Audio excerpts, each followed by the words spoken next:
Hello everybody. As I promised, I'm here. এখন রাত 12টা অ্যাডিলেডের সময়, ঢাকায় আই বিলিভ 8টা সাড়ে 8টা। যারা যারা দেখছেন আমাকে এই মুহূর্তে, প্লিজ আসেন গল্প করি। যা যা গল্প আছে করে ফেলি সব। কাউকে দেখতে পাচ্ছি না এখন পর্যন্ত। আমি তো তাড়াহুড়ার মধ্যে এসছি কাজটা শেষ করে, আমার ক্যামেরাও ঠিক মতো বসছে না। এনিওয়েজ, একটা লম্বা ছুটি শুরু হচ্ছে কালকে থেকে, আবার 3 দিনের উইকেন্ড, লং উইকেন্ড। তো আমি ভাবলাম যে this is a good opportunity to talk to you guys. কাউকে, আচ্ছা শাকিলা জাহান আপুকে দেখতে পাচ্ছি, আর আমার বোনরা হয়তো আসবে, বোনরা জানি আমি আজকে লাইভ করছি। আচ্ছা, একটু অপেক্ষা করি।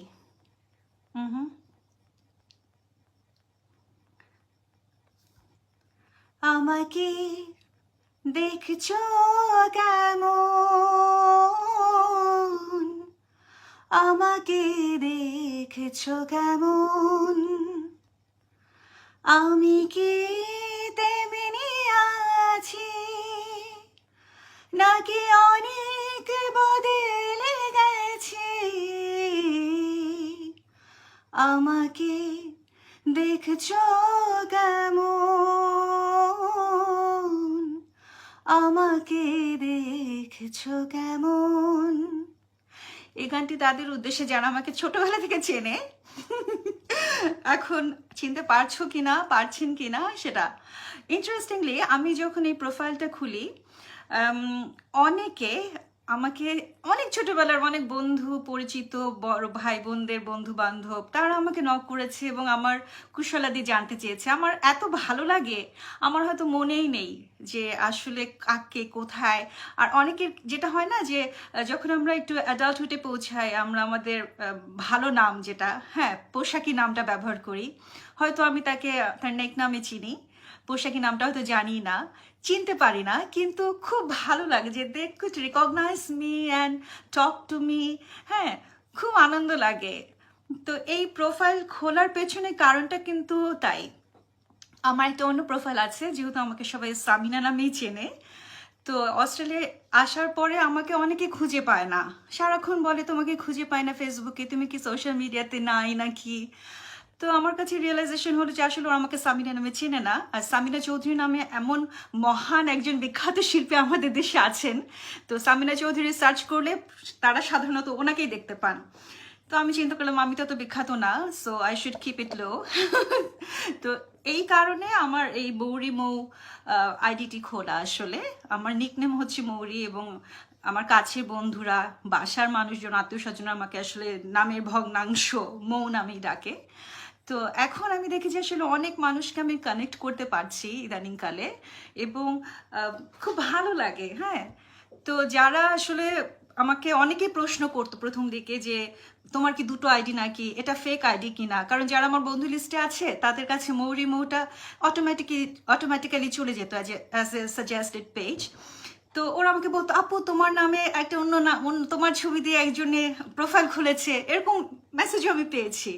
তো তারা ভাবতো যে এটা অন্য কেউ, তারা হয়তো আমার ছবি নিয়ে প্রোফাইল খুলেছে, কিন্তু আসলে তা না, দুটো প্রোফাইলই আমার। এবং ঠিক যেমনটি বললাম, এটি কারণ যে কেন খুলেছি। কবিতা শোনাতে হবে এখন। আচ্ছা, রনি আমার কলেজের বন্ধু, সে বলছে কবিতা শোনা। কবিতা তো পড়ি না বন্ধু অনেক দিন, তুই তো এখনো গানটা চালিয়ে যাচ্ছিস, আমি তো গানটাও চালিয়ে যেতে পারলাম না। আচ্ছা তোকে শোনাই, শোনাবো দাঁড়া। আচ্ছা, রবীন্দ্রসঙ্গীত গাইতে বলেছে একজন। আহা, ভালোই তো, আমি এখানে অনলাইন কিছু গান টান গাইতেই পারি। হ্যাঁ, কিছু দর্শক শ্রোতা মনে হয় পেয়ে যাব। শিল্পী লিখেছে মৌরি কেমন আছো? ভালো আছি শিল্পী, আলহামদুলিল্লাহ, সব মিলিয়ে ভালো আছি। তুমি কেমন আছো? তোমার ছবি দেখি মাঝে মাঝে, তোমার পিচ্চিটার। হুম, আচ্ছা, এগুলি সবই আসলে আমার পরিচিত মানুষজন।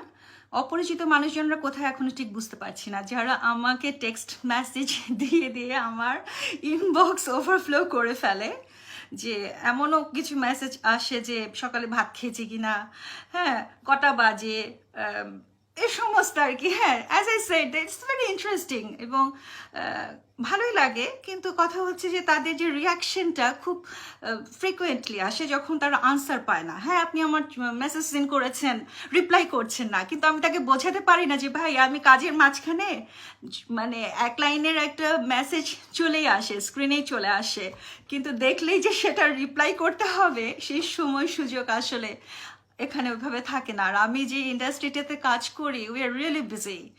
এখানে আসলে একটু ডিফিকাল্ট, মানে কাজের 8 ঘন্টা শিফটে আমি ওই আধা ঘন্টা ব্রেকে গিয়ে তখন আসলে মেল চেক করব না ইম্পর্টেন্ট মেসেজগুলো দেখব, একটু প্রায়োরিটাইজ করতে হয় আসলে। লাবণ্য দেখছে, লাবণ্য আমার ছেলেবেলার বান্ধবী, স্কুল কলেজ আমাদের একসাথে, ইউনিভার্সিটিরও কিছুটা অংশ। কবিতা, কবিতা কি কবিতা শুনবি বল? রনি লিখেছে কবিতা শোনাম। হুম, দাঁড়া, তোকে একটা আমার কবিতা মনে নাই রে আসলে এভাবে এখন। আম, আমরা দুজন একটি গায়ে থাকি, সেই আমাদের একটি মাত্র সুখ। তাদের গাছে গায়ে যে দোয়েল পাখি, তাহার গানে আমার নাচে বুক।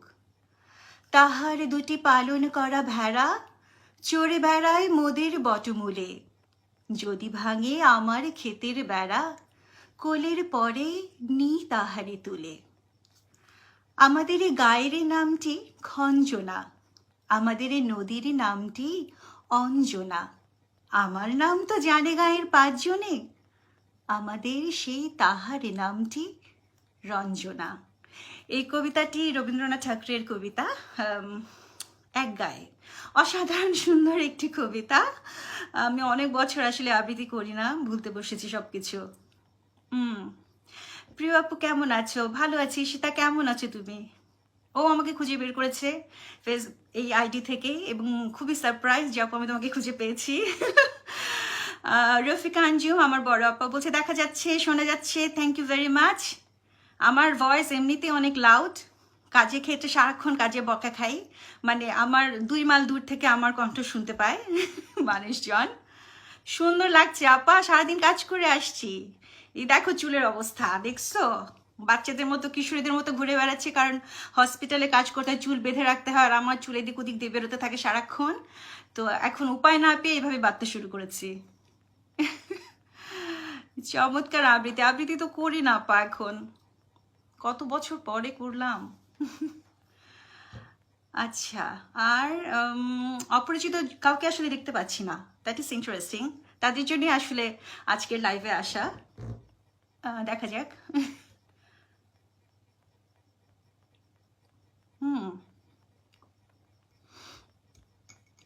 আমি তো ভেবেছিলাম কিছু গান শোনাবো আজকে, কিন্তু গানের রিকোয়েস্ট এখনো পাচ্ছি না। ওকে,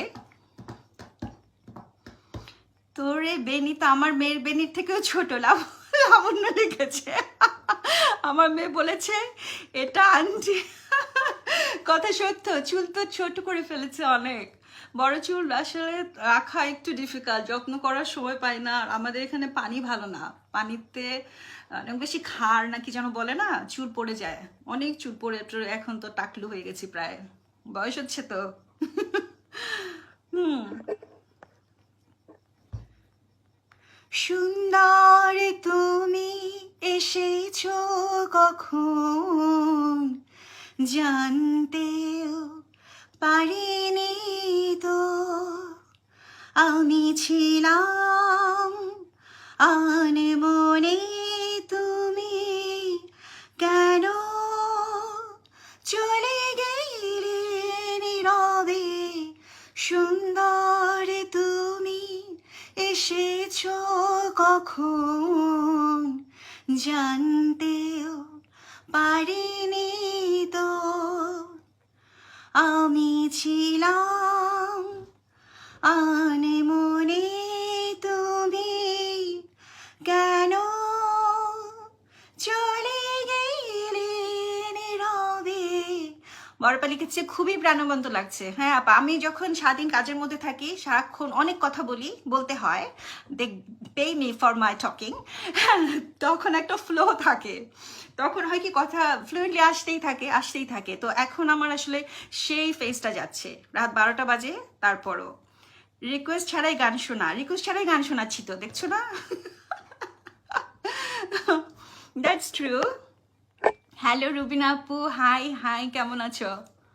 তুমি আসো অ্যাডিলেডে। রুবিনা আপু হচ্ছে আমাদের ভীষণই পছন্দের, আমার সাথে পরিচয় রেডিওতে কাজ করতে গিয়ে। উনি আমাদের একজন শ্রোতা, যিনি নিয়মিত আমাদের রেডিওর শোগুলি শোনেন বাংলাদেশ থেকে একদম, এবং কমেন্ট করেন, এবং কি বলবো, অনেক ভালোবাসা আমাদেরকে দেন।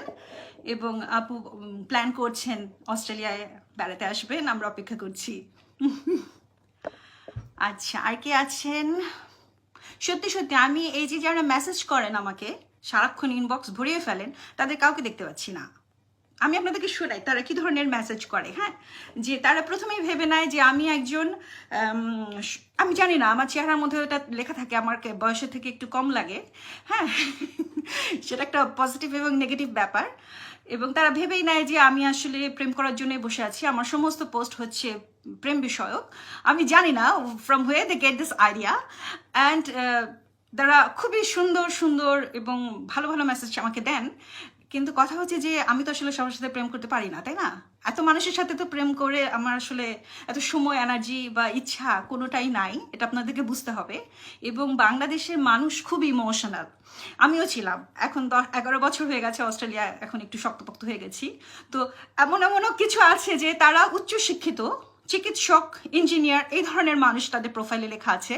তারা যখন দেখে যে আমি মেসেজ সিন করে উত্তর দিচ্ছি না, বা লিখেছি 3 দিন পরে উত্তর দিয়েছি কারণ আমি ব্যস্ত এবং আমি আপনাকে চিনি না, তারা অভিমান করে আবার মেসেজে লিখে যে আপনি এরকম করলেন, আপনার সাথে কথা বলবো না, আর এই দিয়ে আবার চলেও যায়। হ্যাঁ, ইটস সো ইন্টারেস্টিং। মানে এটা it's a very interesting thing. মানে বাঙালি আমরা যে আসলে কতটা ইমোশনাল জাতি, এটা আমি ভুলে গিয়েছিলাম।